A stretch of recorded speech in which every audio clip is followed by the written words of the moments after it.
Assalamualaikum warahmatullahi wabarakatuh. Sugeng enjing para pamirsa, kapanggih malih kalih kula Kurnia ing siaran pawarta dinten Sabtu Pon 26 April 2020. Ing enjing menika siaran iki badhe babaraken babagan pawarta ingkang keracunan massal ing Klaten nyebabaken setunggal tiyang seda.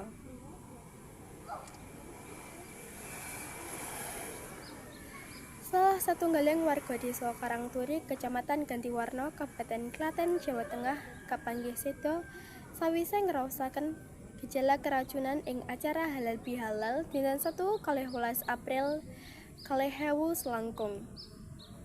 Wonten 200 warga ingkang rawuh lan nyantap dhaharan.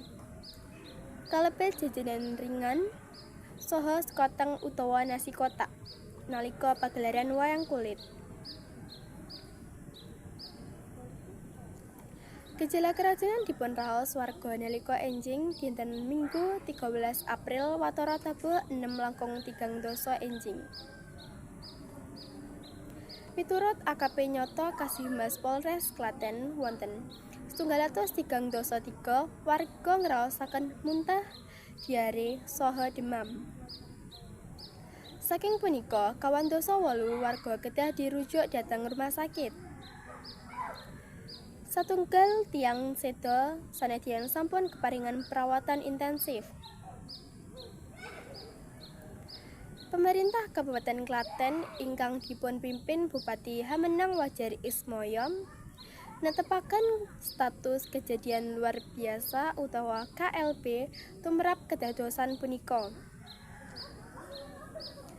Pemerintah daerah sampun bentuk posko darurat lan nindakaken tinjauan. Pamanggihipun kahanan punika tasih saged dipun kendalaken lan dipun tanggepi kanthi becik. Polisi sesarengan kaliyan Dinas Kesehatan lan BPBD tasih nindakaken penyelidikan.